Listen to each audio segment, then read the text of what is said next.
उसी समय ते ही अवसर सुनी क्या सुनकर शिव धनु भंगा। शंकर जी का धनुष जब टूटा तो उसके टूटने की आवाज केवल मिथिला में नहीं रही, तीनों लोक में गई, धरती आकाश पाताल। उड़ीसा में एक पर्वतमाला है जिसका नाम है महेंद्र। का नाम है? उसी महेंद्र पर्वत पर परशुराम जी तपस्या करने बैठे थे। सरकार, धनुष के टूटने की टंकार उनके कान में भी पहुंची और आवाज सुनते समझ गए कि ये तो भगवान शिव के पिनाक के टूटने की ध्वनि है। अब आप सोचिएगा कि शंकर जी का धनुष टूटा तो इनको क्रोध क्यों आ गया? प्रश्न है ना। तो शंकर जी का टूटा शंकर जी जाने। श्री परशुराम जी के पास दो धनुष थे। कितने? एक शंकर जी का और एक भगवान श्री हरि का। शंकर जी के धनुष का नाम है पिनाक और भगवान हरि के धनुष का नाम है अजगौ। एक ही आदमी दो दो धनुष लेके काहे घूमेगा? तो परशुराम जी क्या किए, शंकर जी के धनुष पिनाक को जनक जी महाराज के घर में रखवा दिए। कहें कि ये मेरी अमानत है, आप अपने घर में रखिए, हम बाद में आपके यहां से लेके जाएंगे। अब मेरा प्रश्न है, कोई व्यक्ति आपको आपके घर में अपन साइकिल खड़ा करके चला जाए, आप उसका साइकिल नीलाम कर दीजिएगा? नहीं करिएगा ना। पिनाक टूटा कैसे? परशुराम जी ध्वनि सुनते आवेश में आ गए, उसी रूप में पहुंचे हैं। गोस्वामी जी ने उनके स्वरूप का वर्णन किया है। कैसा स्वरूप है? गौर शरीर भूति भल भ्राजा। गोरा शरीर है, गोरे शरीर पर भस्म का लेपन लगा हुआ है। भाल कैसा? भाल समझते हैं? भाल माने कपार, ललाट। भाल कैसा है? विशाल, ललाट बड़ा है। जिस मनुष्य का ललाट जितना बड़ा होता है वो उतना अधिक सौभाग्यशाली होता है। बाल उड़ला के पहले, उड़ला के बाद तो देखिए ना, पंडित जी का हैजा से लेके हैजा ले कपारे बहीजा।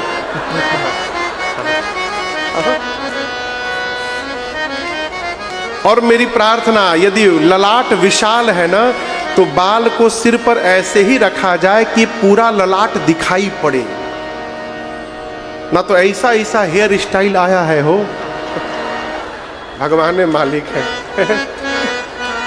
विशाल ललाट पर त्रिपुंड शोभायमान है। क्रोध के कारण शरीर गोरा है, मुख गोरा है, परंतु क्रोध के कारण चेहरा लाल हो गया है। शीस जटा, सर पर जटाओं का मुकुट है। शशि बदन सुहावा, रिस बस, रिस यानी क्रोध के कारण कछुक थोड़ा, अरुण हो आवा, अरुण यानी लाल हो गया है। बड़ी बड़ी आंखें हैं, कमर पर मृग चर्म लिपटा हुआ है, कंधे पर अजगौ धनुष है, कमर में फरसा बधा हुआ है, वक्षस्थल पर दिव्य सुंदर यज्ञोपवीत शोभायमान है।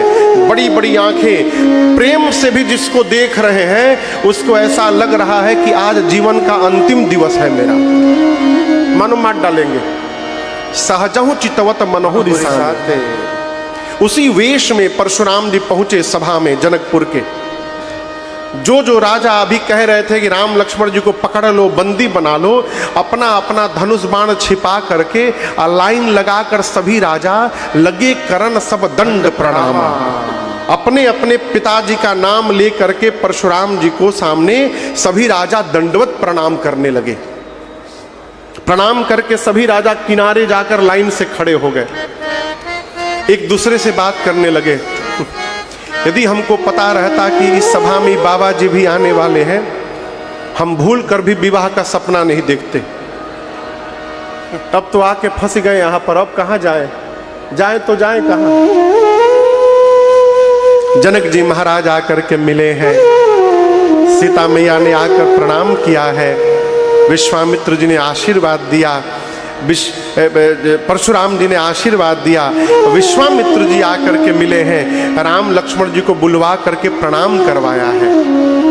जैसे प्रभु श्री राम लक्ष्मण जी ने परशुराम जी को दंडवत किया है, गोस्वामी जी कहते परशुराम जी की दृष्टि जैसे भगवान के मुख पर गई। राम ही चितई रहे थकिलोचन,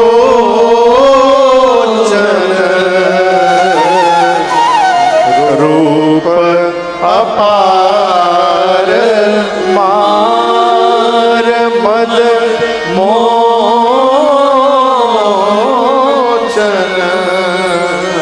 भगवान के सौंदर्य का दर्शन करके श्री परशुराम जी अपना सब सुध बुध खो बैठे। राम जी को निहारने लगे, अब मन ही मन सोचने लगे, तेरी मंद मंद मुस्कनिया पे,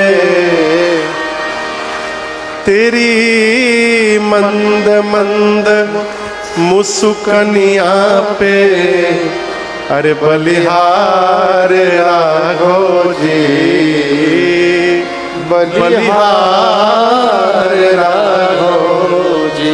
गोस्वामी जी कहते हैं बहुत देर तक निहारते रहे, बहुत देर तक। फिर जब जैसे याद आया कि मैं यहां पर क्यों आया हूं, फिर क्रोध में आ गए।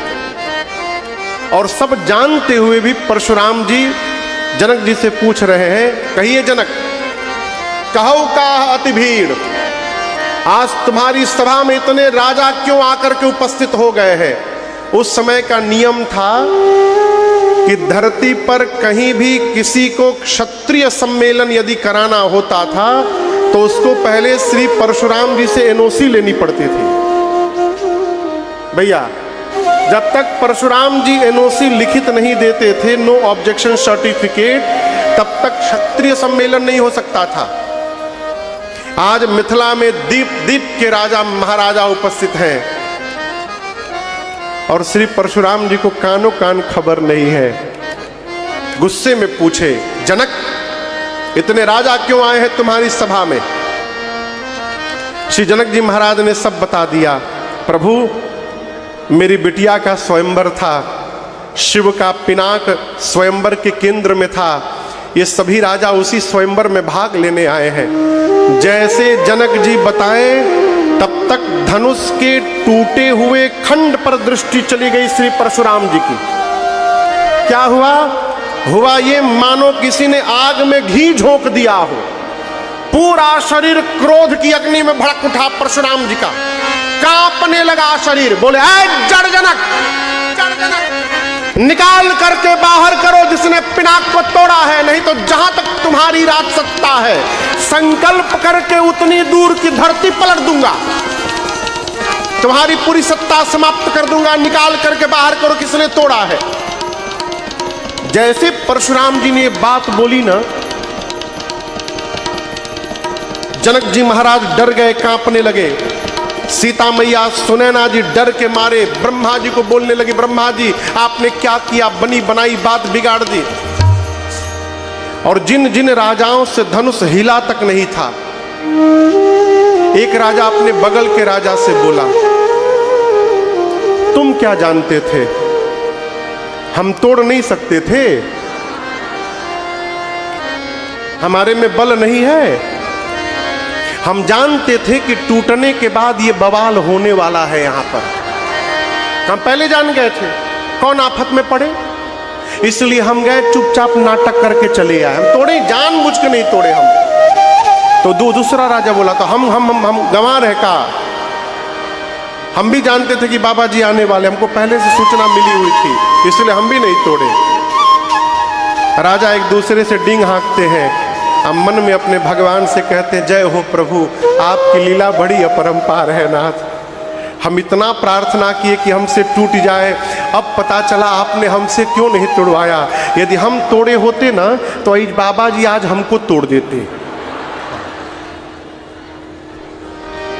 पूरी सभा डर के मारे कांप रही है और सबको भयभीत देख करके मेरे प्रभु श्री रघुनाथ जी स्वयं परशुराम जी के आगे आए और आ करके राम जी कहते हैं, प्रभु नाथ शंभु धनु भंजनिहारा